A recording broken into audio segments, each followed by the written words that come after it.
नमस्ते। मैं प्रिया मेहरा आज आपके लिए कक्षा 8 पाठ 2 बिलस्य वाणी न कदापि में श्रुता के अभ्यास प्रश्न लेके आई हूँ। यदि आपने मेरे इससे पहले वीडियो बिलस्य वाणी न कदापि में श्रुता जो समझाया गया है आपने मेरा वह वीडियो नहीं देखा है तो कृपा कर पहले आप मेरे उस वीडियो को देखिए। इसके लिए आप डिस्क्रिप्शन बॉक्स में जाकर वीडियो को देख सकते हैं। उसके बाद इस अभ्यास प्रश्न को हल करिए। तो चलिए आज हम बिलस्य वाणी न कदापि में श्रुता पाठ के प्रश्न उत्तरों को हल करते हैं। प्रश्न 2 लिखा है एक पदेन उत्तरम लिखत। हमें एक पद में उत्तर लिखना है। क सिंहस्य नाम किम। प्रश्न है सिंह का नाम क्या था, यानी कि शेर का नाम क्या था। तो उत्तर आएगा खर नखर। तो शेर का नाम क्या था? सिंहस्य नाम खर नखर अस्ति। शेर का नाम सिंहस्य नाम किम, शेर का नाम क्या था। तो उत्तर आएगा खर नखर। ख गुहाया स्वामी का आसित। गुफा का स्वामी कौन था? तो गुफा का स्वामी श्रृंगाल था जिसका नाम दधिपुछ था। तो आंसर आएगा दधिपुछ। गुहाया स्वामी का आसित, उत्तर आएगा दधिपुछ। सिंह कस्मिन समय गुहाया समीपे आगत। सिंह मतलब जो शेर था, कस्मिन यानी किस, समय यानी समय, गुहाया गुफा के, समीप समीप, आगत आता है। शेर गुफा के समय शेर किस समय गुफा के समीप आता है? तो उत्तर आएगा सूर्यास्त समय। आंसर आएगा सूर्यास्त समय। फिर प्रश्न लिखा है हस्तपादादि का क्रिया केशाम न प्रवर्तन्ते। हाथ पैर आदि क्रिया किस समय नहीं करती? तो उत्तर आएगा भय संत्रस्त मनसाम, डरे हुए मन वाले लोगों के हाथ पैर आदि क्रिया नहीं करती। गुहा के प्रतिध्वनिता, गुफा से कैसी आवाज आई? उच्च गर्जनेन। उत्तर आएगा उच्च गर्जनेन। प्रश्न 3 है पूर्ण वाक्यन उत्तरत। पूर्ण वाक्य में हमें उत्तर देना है। क क्वेश्चन है खर नखर कुत प्रतिवस्ति स्म। खर नखर जो शेर था किसी वन में रहता था। ख क्वेश्चन है महतीम गुहाम दृष्टवा सिंह किम अचिंत्यत। महती यानी बड़ी गुहाम, गुफा को दृष्टवा देखकर सिंह शेर ने किम अचिंतित क्या सोचा, क्या विचार किया। बड़ी गुफा को देखकर शेर ने क्या सोचा? तो आंसर का महतीम गुहाम दृष्टवा सिंह अचिंत्यत नूनम एतस्याम गुहाया रात्रौ को अपि जीव आगच्छ अतः अत्रैव निगूढ़ौ भूत्वा तिष्ठामि इति। अर्थात महती गुहाम दृष्टवा सिंह अचिंत्यत, बड़ी गुफा को देखकर शेर ने विचार किया, नूनम निश्चय ही, एतस्याम इस गुहाया गुफा में, रात्रौ रात में, को अपि जीव आगच्छत कोई जीव आएगा, अतः इसलिए, अत्रैव यहीं पर, निगूढ़ो भूत्वा छुप कर, तिष्ठा में बैठ जाता हूँ। फिर है ग क्वेश्चन है श्रृंगाला किम अचिंत्यत। श्रृंगाल क्या सोचता है, क्या विचार करता है? श्रृंगाला अचिंत्यत, श्रृंगाल विचार करता है या सोचता है, अहो विनष्टो अस्मि, अरे विनाश हो गया, नूनम अस्मिन बिले, निश्चय ही, अस्मिन यानी इस, बिले बिल में, सिंह अस्तिति तर्क्यामि, सिंह है इस प्रकार, तर्क करता है, किम करवाणी, अब मैं क्या करूं। श्रृंगाल कुत्र पलायितः, श्रृंगाल कहाँ भागा? श्रृंगाल दूरम पलायितः। आंसर आएगा श्रृंगाल दूर भागा था। आंसर है क्वेश्चन है गुहा समीप आगत्य श्रृंगाल किम पश्यति। गुफा के समीप आकर श्रृंगाल क्या देखता है? उत्तर है गुहा समीप आगत्य, गुफा के समीप आकर श्रृंगाल यावत पश्यति जहाँ तक देखता है, तावत वहीं तक, सिंह पदपत्ति सिंह के पैरों के निशान, गुहाया गुफा में, प्रविष्टा समीप गुफा में प्रविष्ट होते हुए, गुफा के अंदर प्रवेश करते हुए, दृश्यते दिखाई देते हैं, न च बहिरागत लेकिन बाहर आते हुए दिखाई नहीं देते। च क्वेश्चन है क शोभते क्या शोभित देते हैं? य यानी जो, अनागतम आने वाली परेशानी को, कुरुतः समाधान निकाल लेते हैं, च शोभते वो शोभित पाते हैं। प्रश्न 4 रेखांकित पदानी आधृत्य प्रश्न निर्माणम कुरुत। रेखांकित जो पद दिए गए हैं उससे प्रश्न निर्माण करना है। तो क क्वेश्चन लिखा है शुद्धार्थ मतलब तो भूखा सिंह, भूखा शेर, कुत्रापि कहीं पर भी आहार न प्राप्तवंती, तो कहीं पर भी आहार प्राप्त नहीं हुआ। तो इसमें हमें शुद्धार्थ जो हरा कलर कर रखा है उससे हमें प्रश्न बनाना है। तो कैसा शेर, प्रश्न बनेगा कैसा शेर कहीं पर भी आहार प्राप्त नहीं हुआ। कैसे शेर को आहार प्राप्त नहीं हुआ, तो कैसे को क्या कहलाते, कीदृश।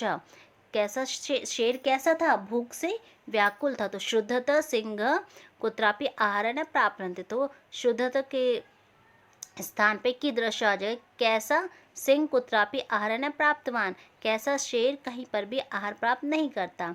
ख क्वेश्चन है, दधिपुछ नाम श्रृंगाल गुहाय स्वामी आसित। क्वेश्चन बोल रहा है कि जो दधिपुछ नाम का श्रृंगाल था वो गुफा का स्वामी था। तो आंसर आएगा कि दधिपुछ दे रखा है, तो इसको हमें छुपाना है, इससे हमें प्रश्न बनाना है।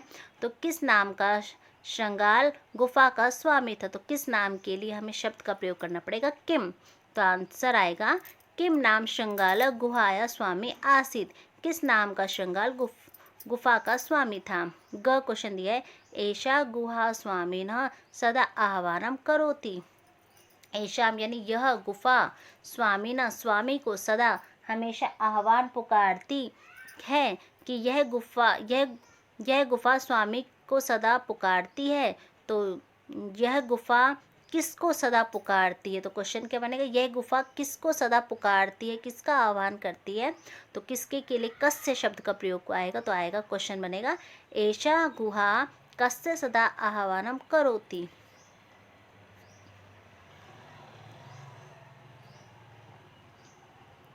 फिर है, भय संत्रस्त मनसाम हस्तपादिका क्रिया न प्रवर्तन्ते।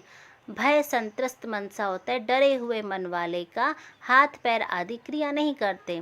तो क्या कार्य नहीं करते, तो क्या कार्य के लिए डरे हुए मन वालों का क्या कार्य नहीं करता, तो हाथ पैर आदि कार्य नहीं करते। तो इसके लिए क्या कार्य नहीं करते के लिए शब्द प्रयोग कीदृश क्रिया न प्रवर्तन्ते।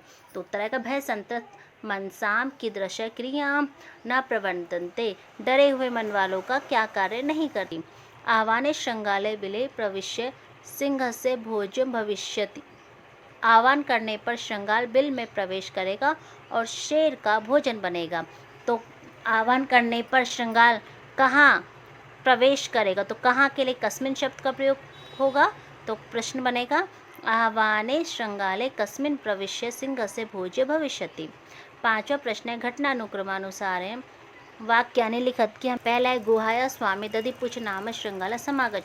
गुफा का स्वामी दधिपुछ नाम का श्रृंगाल था। सिंह एका महति गुहाम अपश्यत। सिंह एक बहुत बड़ी गुफा को देखता है। परिभ्रमण सिंह शुद्धाते जाते, भूख से व्याकुल शेर घूमता है। तो पहला यही आएगा, भूख इन तीनों में से पहला ग आएगा, फिर ख आएगा।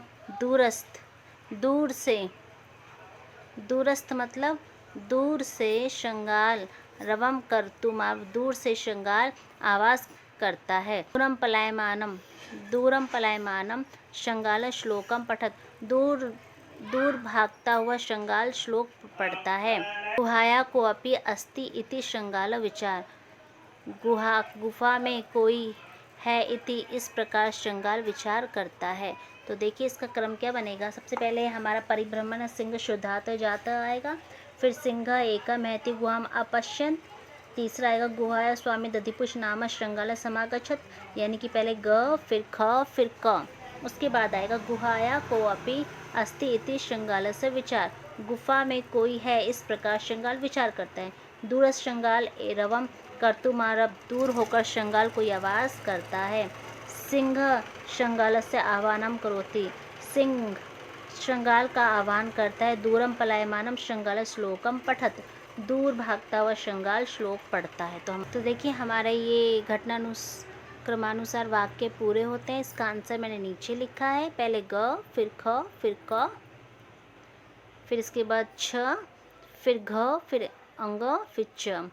छठा प्रश्न दिया गया, यथा निर्देशानुसार हम उत्तरम, निर्देश के अनुसार हमें उत्तर देना है। क क्वेश्चन है, एका महति गुहाम दृष्ट्वा संग, एका महति गुहाम दृष्ट्वा स अचिंत्यत, एक बड़ी गुफा को देखकर शेर, एक बड़ी गुफा को देखकर वह विचार करता है। अस्मिन वाक्य, इस वाक्य में कति विशेषण पदानी संख्या सह पदानी अपि लिखत, इस वाक्य में विशेषण पदों की संख्या लिखनी है।